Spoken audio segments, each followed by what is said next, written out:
you so much for having me today. It's really important to be able to find people that I can connect with. Let me tell you just a little bit about me and how I ended up even being here. So about 5.5 years ago, I was diagnosed with stage 3 lung cancer like anybody else. That wasn't my plan for the year. We were working on vacations, and my youngest was about to graduate from college. It didn't work out that way. She did graduate from college, but I ended up dealing with chemo and a lobectomy and went through treatment.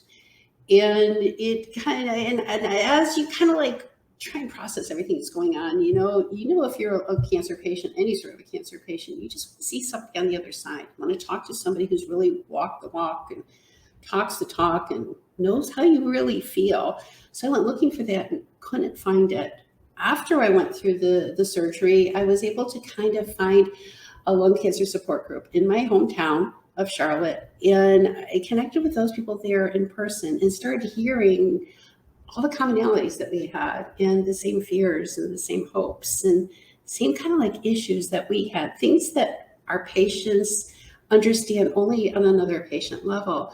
And I started hearing about these other things, these mutations, these biomarkers, and how they're living through the different side effects. And I was hearing like real life experiences, the real practical part of, oh, maybe I need to go see a physical therapist, what have you. And as I started hearing about these biomarkers, it's like, well, I went back to my doctor and I said, well, hey, what's my biomarker? She says, well, you don't have one. And to kind of speed up that part of the story is it took 3 years and 2 recurrences and a second opinion for me to learn that I had a KRAS biomarker. The KRAS, as I've since found out, is the most common of all of the biomarkers in the lung community. So when I heard that I had KRAS, I thought there must be other people that had this as well.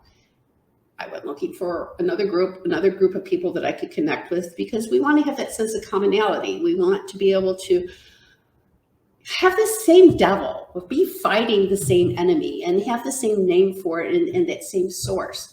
And I couldn't find another organization that was doing it. So ended up happening that I started the KRAS Kickers. This was just as COVID was starting to happen.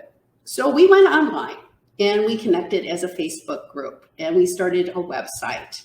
And by we, I mean me and the other people that have KRAS, because I'm not alone in this. We're all within it. And as that just kind of branched out, I've learned what KRAS is, what KRAS means, what it does, and not just from a molecular level, which is important, but also understand enough to know what my next treatment might need to be. I've subsequently had a couple of different recurrences. I've been through radiation, but most importantly, it's not just what it is I'm going through. It's being able to connect with the other people that have this as well and being able to stay on top, knowing what my biomarker is, okay? And then mine hasn't changed. They can change, but mine hasn't changed. I'm the KRAS G12D, so even though there's many people that have a G12C targeted therapy, I'm unable to benefit from that myself. And so we're still on the cutting edge. We're still looking for what's next. We're looking for the clinical trials. We're looking for it. So we're finding within our community, this is becoming the real life place. This is kind of the watering hole, okay? And the KRAS Kickers is become the watering hole for the patients. We're going there to get a sip of water. Sometimes it's a virtual hug. Sometimes it's, they're just having somebody listen to you and know how you're feeling. Other times it's a mirror of, I really want to know, what is the research? How is somebody else doing? I'm talking to patients one-on-one within, the community. It might just be a DM. It might be on Facebook. It might be a phone call. We've been emailing back and forth. We might be able to pull up and have that, because each person needs to know and needs to connect with somebody else that has that same thing. I have the benefit of being out 5 years now. And so my treatment process would have completely changed over the last 5 years than it would have if I was diagnosed today. That's really good news. But that's also inspiring and hopeful for other patients that haven't gone through it. And they can talk to me and they say, oh, okay, so you did live through chemo. No, I didn't lose my hair. Yes, I managed to get through it. And, my hearing did mostly come back and my taste did recover. And at the same time, also what's going on with like the family and how horrifying it is to get a recurrence, what it's like, and have another person to kind of like hear that out. Because like for me as a patient, it's actually when I have an issue that I want to be able to talk to somebody else about. My family's supportive, my connections, my friends are very supportive, my Bible study ladies are all very supportive, but they don't get what I'm going through. They don't get what I'm going through on a real level. And so if you're looking for somebody to be able to connect with other people that have the same sort of thing as you, first of all, figure out what that is. Your journey is going to be a little bit different than mine. How do I know that? Because everybody's journey is unique. That's the whole beauty of targeted therapy and precision medicine, is that we need to know what that is and what that is for me. I love doing having a phone buddy. I've been a phone buddy. I continue to remain a phone buddy. And so you can connect with somebody else that has something that's going through the same thing. How that looks is like, if you know you have KRAS, you can join the KRAS Kickers and we can help you find that. If you have another type of mutation, whether it's RET or ALK or whatever, they do the same thing as well. Those are the same sorts of people you want to be able to talk to, because you want to know what that real life experience is and how to connect with it. These Facebook groups, each one has its own benefits and its own downside. It's the same as any other neighborhood. You know, I've always had great neighbors, but when my neighbors change, the neighborhood doesn't change, but my neighbors do. And so it has a different sense and a different relationship. So if you have Facebook and you join a community, you don't have to jump in both feet and just put it all out there. You can just kind of dip a toe a little bit and see what the mood is. See if you feel comfortable. Some of them are very spiritually oriented. Some of them are not. Some of them won't let you post a link. Some of them won't let you post even just an emoticon. So you have to kind of like find that space that you're comfortable with that works for you. And when I say you, that means the patient, but it also means the care partner. We have an awful lot of people that are care partners. And I know from going through the treatments myself, when I'm going through treatment, my mind is like oatmeal. I can't think straight. I can't process things. I'm not really sure exactly what it is and what I need. And I lean into those partners that I've got around me. My kids are all adults. And they kind of go and help in some ways. My husband helps in another way. There's the practical parts of the food and that sort of stuff. And then there's the other parts as far as the research and connecting out. That's why these sorts of groups, like what we're doing here with Cancer Grace, is so fantastic. We can get that information and that share as a patient and within the care partner, and a little bit more extended, because it's not just that partner that's doing it. It's the rest of the family member outside of it. It might be a cousin or somebody who's not really on the day-to-day level, but they want to be able to help. So there's those folks as well. And they can benefit from, whether it's the Facebook groups, it's also like the different websites and the different connections. I really encourage people, if you like talking on the phone, there are phone buddies. These phone mentoring programs are fantastic.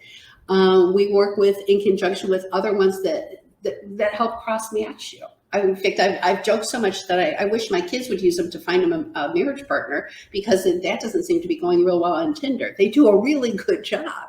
And if it doesn't work out, it's okay. It's a pretty small loss. That's it. You just don't talk again. I've done a whole lot of phone buddy sort of things in DM messaging that they just might have a simple question. I answer the question. They never talk to me again. That's okay. My feelings aren't hurt. They got the information they needed, and that was just the peace of mind. I also have patients, not patients, these are friends. It's just we had the same commonality. We had the same demon that we were fighting, and now we have that ongoing relationship. But it's a different sort of a relationship. The same way that, like, if you had met somebody the same time you had a child, okay, and you kind of grew up together, your kids grew up about the same time, you're about the same place at the same time, that same sort of a relationship. Those sorts of things are available for the patient. They're also available for the care partner. And don't discount, when I say partner, that doesn't necessarily mean one and done. It takes a village. It takes a circle of care around you as the patient, and that's okay. And it takes a circle of care around the care partners as well. Like I said, my kids look at it differently than my husband. I was, I guess, technically a care partner as well. My mom was diagnosed with breast cancer when I was 18 years old. And so I know what it's like to be on that side of it as the child helping an adult go through it as an adult parent. And my kids see it, the benefit from it as well. But I also can relate to them a little bit more. So I'm more inclined to push them in a direction of go talk to them, other people. So other adult children that have the same sort of thing with their parents, because it's a special sort of situation. It is different. It is difficult as the adult child helping the parent. And I can tell you, as the parent now, not the adult child, on the other side of the coin, I got to tell you, it's actually a little harder on this side of it, because my kids want to come in and they know stuff. And they sometimes actually know the better choice than I know, because they're out there and they're able to siphon through the knowledge and the information and the resources. And when I say those resources, that can be things like financial resources. It can be emotional support resources. It can be a one-on-one resource. It also can just be like that research information and being able to talk it through. We have a mentoring program that it allows people, okay? So it's not always the patient, it allows people to have somebody that just kind of sit there and listen through. A lot of times we have a patient that's like, okay, my doctor's presented me with these 3 different clinical trials, and I'm not sure what I want to do. I am not giving them advice. I'm listening to them talk. But I'm listening to them talk, and I'm asking them other questions from a patient's point of view. What does that mean? Are you going to be able to really stand living away from home for 6 weeks? Is that really practical? And that may be perfectly, in fact, that may be a really good idea for them, but it may not. And it may not be practical at all. And at the same time, it's just hearing it from another patient that's like, okay, I've got it, and I can talk through it. And then there's the reality part of it. You know, like I said, talking to my kids. Now my kids are adults, but again, as when my mom was the patient and I had to listen to it, I didn't want to hear it. When my kids were listening to me talk about it, sometimes they didn't. One kid wants to process it in one way, the other kid wants to process it in another way. My son's an engineer. He wanted to go through and he wanted to analyze everything that there was under the sun and basically like interrogate the doctor. He wanted to interrogate every single thing, question all the research, wanted each piece of knowledge. I was too sick to care. I was like, just give me whatever it needed to make me feel better. My one daughter was so concerned about making sure that I ate enough, that I ate too much. The other one just wanted to make sure that there was like always somebody there, that I had that phone call, that I had that sense of touch, and that was important as well. And those are different parts of the puzzle. And each part looks different on each person. So when I have had recurrences, and I've had a number of them, and that's never easy. It's never easy as a patient. It's something that we live in fear of. But it's something that happens. We face it every single time we go in for another scan. I personally advocate they shouldn't be calling them tests because I can't study for it. And if I don't pass it, I feel like I'm the failure, as opposed to it's a diagnostic. It's just a peek into what's going on in there. And I have to walk myself through telling myself that day in and day out, the closer a scan gets. I still get scanned every 3 months. I still turn into an anxious witch for about a week ahead of time. And everybody in my circle knows what's going on. But when I can talk to another patient and they're hearing it, they're like, hey, I get you. It's not that they get it from a different level. They understand it and empathize with it in a way that nobody else can. And they can kind of say, you know what? You're going to be okay. And even if I'm not okay, meaning I've got a recurrence, it's back again, and I've got to deal with that, I know I've got somebody I can call and I can process and walk through. How am I going to tell the kid? How am I going to tell my husband? What am I going to say? And a lot of times you don't even have to say anything.